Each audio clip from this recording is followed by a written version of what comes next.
Good afternoon. Come on in, grab a seat. I'm going to talk about iBeacons today and the things you can do, especially the things you can do with iBeacons. My name is Remco Bron. I'm the founder, co-founder, and CCO of iBeacon. We have an iBeacon platform to make any existing app within a couple of hours, an iBeacon enabled app, which you can do really cool things with. And those cool things I'm gonna show you.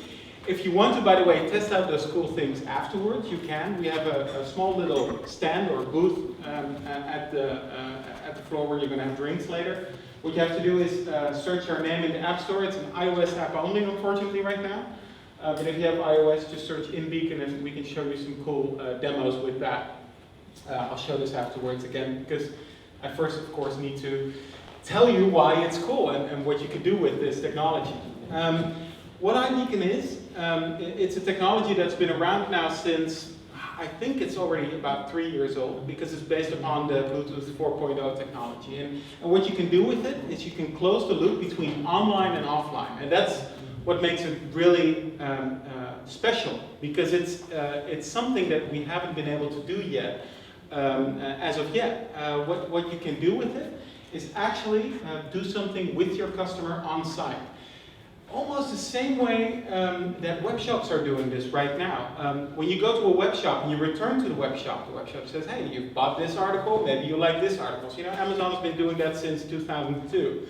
But in shops, we cannot really do that. We're always guessing. Whenever the customer enters, the customer is anonymous. And if we have something that identifies the customer, it's usually done at the point of sale when somebody is at the cash register. But with iBeacon, you can actually do it when the customer walks in. You can see the customer, you can know who that customer is, you can know what he or she bought at an earlier time, or maybe even what he or she bought online. So what is iBeacon technically? Well, like I said, it's Bluetooth 4.0, or smart Bluetooth, or what is it? Also, the name is Bluetooth Low Energy. There's several names for it. Apple kind of tried to rebrand it to iBeacon. Which sounds like an Apple technology, but it's still based upon an open source technology. So that means you don't have to use it only with iOS, but you can also use it with Android.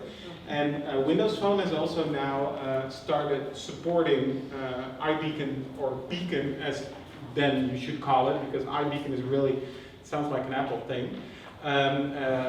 So Windows Phone is also supporting Beacon technology. So the 3 people that have a Windows Phone can use that as well. And then, well, yeah, and BlackBerry doesn't have it, but I don't know how long that's going to be around. And what happens is, what you do is you use small hardware devices. They're tiny, they're small, and all they do is broadcast a Bluetooth signal. They broadcast a signal that can be picked up by a smartphone of anyone that walks by. And you can pick up that signal on a smartphone, or an app on the smartphone, to be exact, can tell how far away they are from that beacon. They do that in 3 rings. The first ring is a far ring. That's about 20 to 50 meters away. That's the first time you can pick up a Bluetooth signal of a beacon. So the beacon is, pretty much, for lack of a better word, the beacon is dumb. The beacon just broadcasts. It doesn't make a connection with Wi-Fi, it doesn't make a connection with internet. It just broadcasts, and the app grabs a signal. You can, the first signal you get is the far ring, then you have the immediate ring, the near ring around that, and then you have the immediate ring, which is centimeters.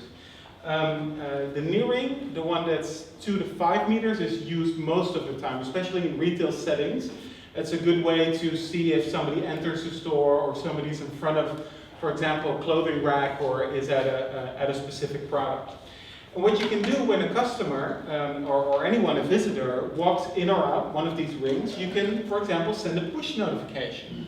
You can send a push notification to the phone of the person, and that push notification can be triggered upon context. So it means you can make it extremely relevant. A customer walks in, first time you welcome them to the store. It's, I don't know if you want to do that, but you could if you want to. But maybe the 5th time they walk in, you can congratulate them on coming for the 5th time in your store. Things like that you can start to measure. You know how many times people have come to your store, how many times they return. But you can also measure how long they are at a beacon. So for example, in a supermarket, you can measure if they're standing, for example, in front of the olive oil rack. And they're standing in front of olive oil for 2 minutes. Now, if you're standing in front of olive oil for 2 minutes, you're pretty interested in olive oil. So you can make an assumption out of that. You like olive oil, so maybe also you like Italian food. And so you can send, for example, a push notification about Italian wine, or about pasta dishes, about ingredients, other recipes. So using that relevancy, you can actually get to know your customer better and send them relevant information. Interesting thing is that you don't have to send them a push notification. You can also send them nothing and just know that the person is there.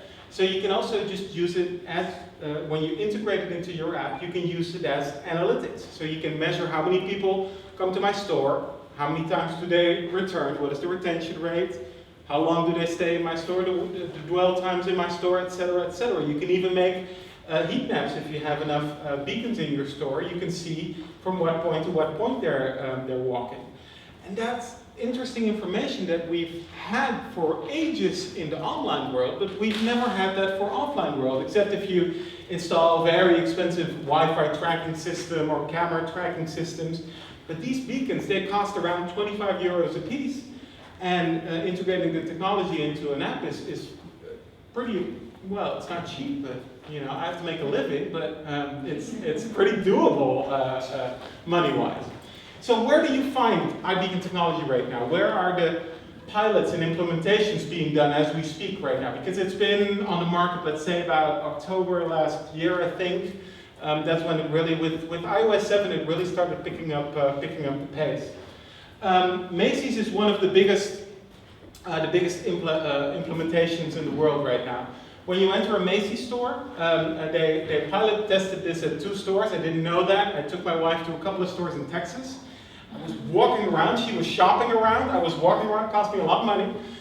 Never found one beacon. Ended up it was in New York and in San Francisco. But, well, you know, I should read the fine print for once. But anyway, so when you walk around the store, you get a push notification from the app saying, for example, you're in the handbags department right now. And it might show you the new deals they have at this time, or maybe the new models, or it can be anything you want. You can change that hourly, daily, weekly, whatever the retailer wants. And this is what, when you talk about the rings, this is the far ring. So whenever somebody comes into the store or comes onto the department at Macy's of handbags, that's what you get. And then when you walk up to a product, it also triggers on a product. So for example, in terms of handbags, they've put some beacons in handbags, and when you hold your phone next to it, it will give you more information about that handbag. Interesting part is that Macy's connected this with m-commerce, meaning that you can purchase this handbag not only directly from the store, but maybe there's different sizes. I don't know if there's sizes in purses, probably not. I'm not a big purse buyer. I usually just pay for the thing. But you can choose different colors, for example, that are available online, but not in the store at that moment. And what they want to do is they want to get rid of showroom this way at Macy's. They want to, because that's a real big problem, especially for people like me who buy a lot of things like computers, hard drives, and stuff like that. They've measured at Best Buy, a big electronic chain electronics chain in the US, that 20% of the people that go into Best Buy actually buy something on Amazon while they're in the store. So what they're doing, and we've all done it, I know everybody has done it once in their life, where you go to the store, oh yeah, that's a nice thing, all right, I'm going home to order that online. So that's, you know, and that's what they want to come back with, is that they want to keep them in their ecosystem. It doesn't matter for Macy's if you purchase it in the store right there, or if you purchase it online, or maybe you can add it to your favorites online, or add it to a wish list, or do things like that with it. Like I said, they pilot tested it at 2 stores. Right now they're doing a rollout of every store, every Macy's store in the US. So that's 793. I'm not going to visit them all, but I'm going to visit some, see if it really works. It's about 4 to 8 beacons per store, so the scale is not that big, but it's pretty awesome that it's going to be every store in the US that's going to be iBeacon enabled. In the Netherlands, we have the Bijenkorf, that is also testing it right now in their Rotterdam store. They have more of a loyalty point of view from it. When you enter a Bijenkorf and you pay for your things that you buy there, you can register for their loyalty program, and every time you walk into the store, you get enticed with different things that are supposed to be lined up with what you like. So for example, if they see me shopping for a lot of men's clothes, they will invite me to events sponsored by manufacturers of men's clothes, things like that. So they don't actually do anything with coupons, they don't give anything away. They just want to invite their customers that they see coming into the store a lot, invite them to exclusive events. Then a whole other type of implementation is at MLB stadiums in the United States. MLB stands for Major League Baseball, so it's the baseball stadiums in the US. They're all outfitted with beacons, every single one of them right now. And when you walk up to one of the stadiums, it catches you in the far ring again, and then it will show you information about what is happening at that moment at the stadium. So it tells you who's playing, who the starting pitcher is, etc. So that's interesting information at that point. Then when you walk into the stadium and you walk towards your seat and you pass the snack bar, you get a coupon to get $2 off a hot dog in this case. So they try to entice you to buy a hot dog at that time. What's interesting is what you see down here is that every time you enter the stadium, you get a loyalty point. You don't have to do anything for it, you don't have to buy anything. You just get a loyalty point just for being there. And every 10th time you go there, you get another coupon to use at the stadium. So then lastly, they also use it to do, because they know where the people are in the stadium, so they can show you, this is where you are and that's where your seat is. That way they can show you exactly how to get to your seat. It's not turn-by-turn navigation, it's not like GPS, bless you. But it's more or less like you are here, this is where you need to go. It's gonna probably take a while before we get to the GPS phase of iBeacon. I do think we're gonna get there, but we need some better technology and better sensors to actually do a triangulation of where exactly you are on the meter. So now we can see where you are on one beacon, but to do a good GPS search, you need it in a triangle. At least that's what people who know a lot about it tell me. In airlines are doing a lot with it. For example, EasyJet is doing it for every passenger that has their app. When they do it at 3 EU airports, when you get to specific points where you need to show your documentation, they will send you a pop-up and tell you, this is the stuff you need. You need either a passport or ID card. This is where you need your boarding pass, because what they found is a lot of people are fumbling around and they don't know what to show, especially if they're inexperienced travelers, and that's how they try to coach the passengers through the checking and boarding on EasyJet flights. Virgin Atlantic is doing the same thing, but only for the upper class.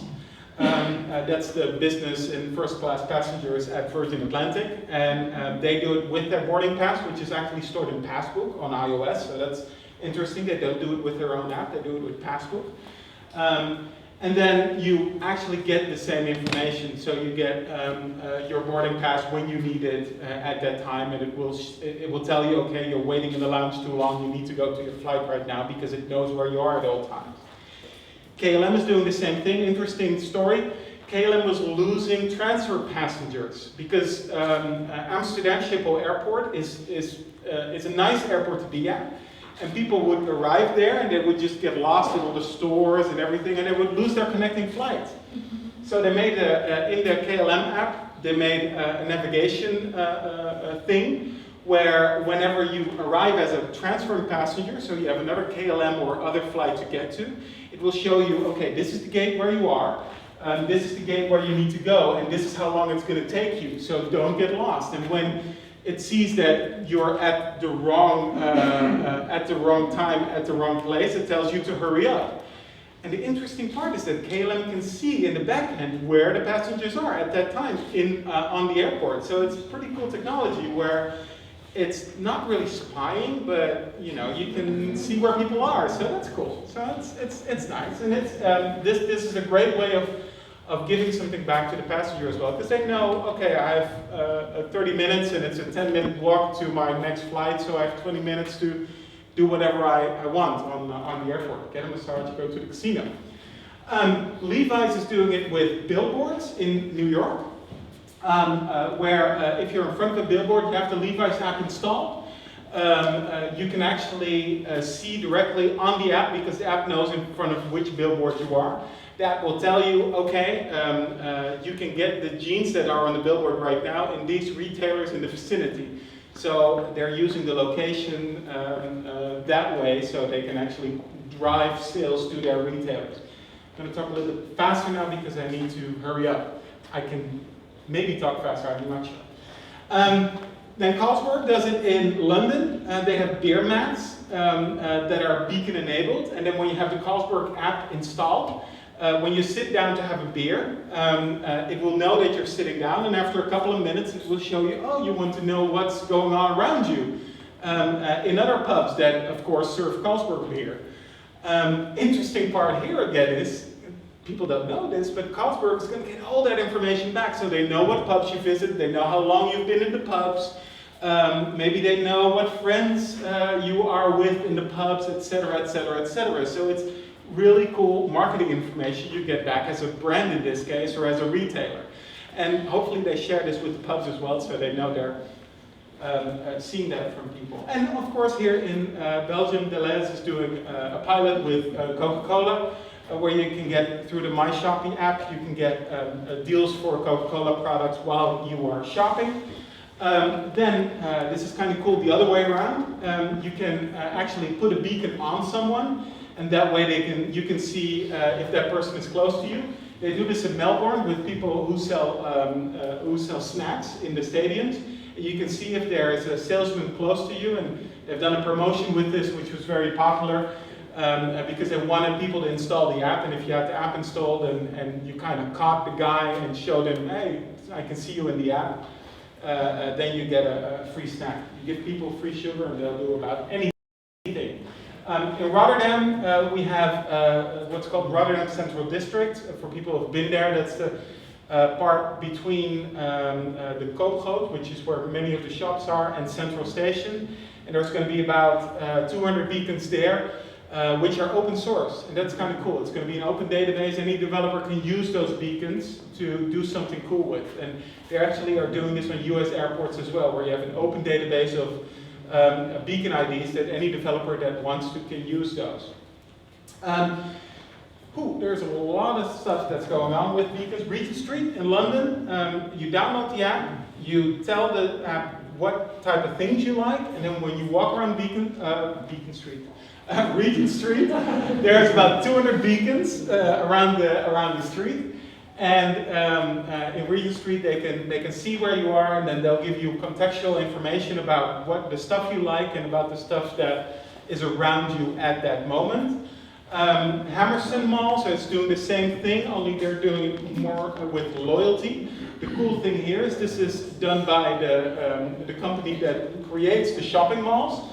And they have a loyalty concept where you get loyalty points for just being there. You don't have to buy anything.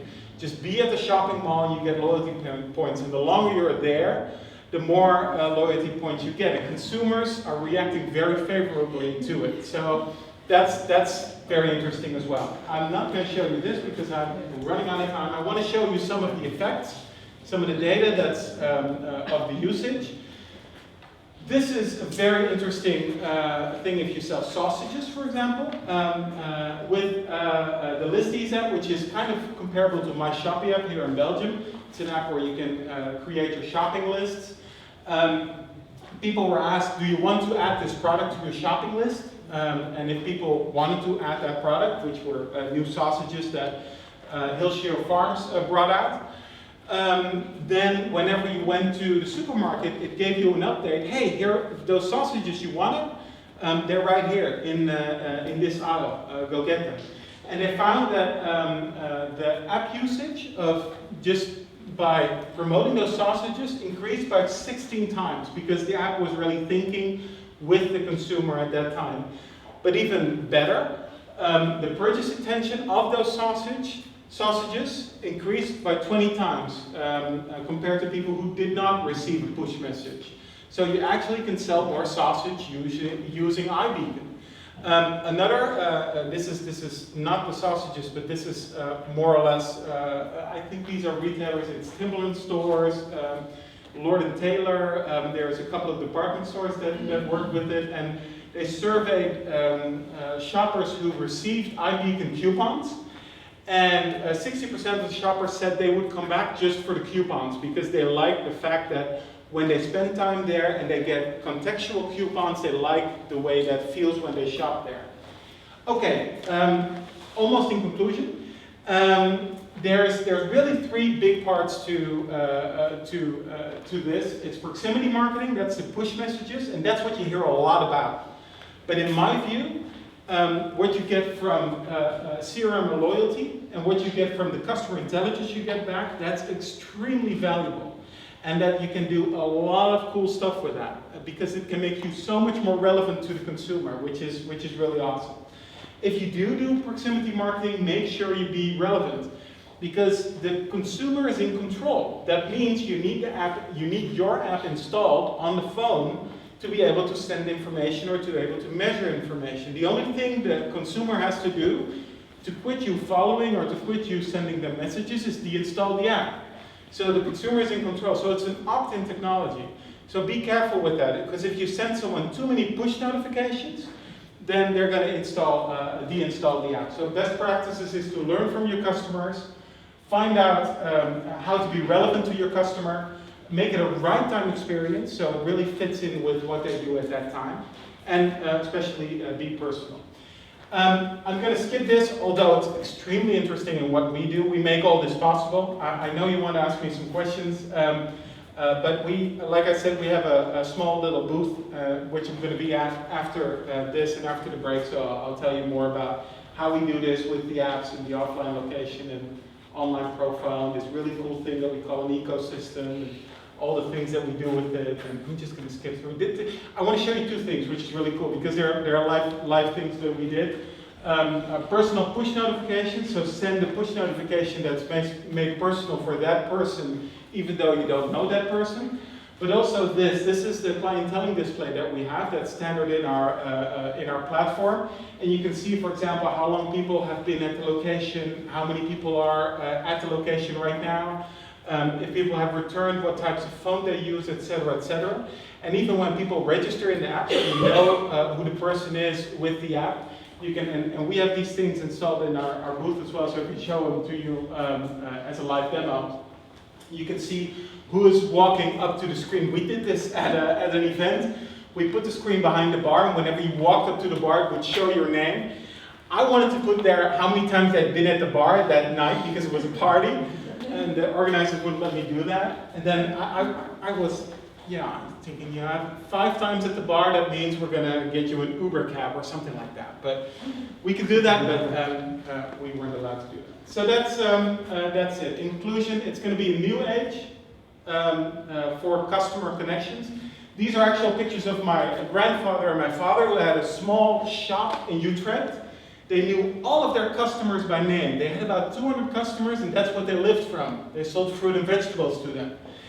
And knowing your customer by name wasn't scalable when we got supermarkets and we got high streets. And with Beacons, you can actually make this scalable again. So you can know your customer better, and you can be more personal with your customer. Granted, it's in a different way, and it's a lot of technology, or not a lot, but technology is needed to enable it.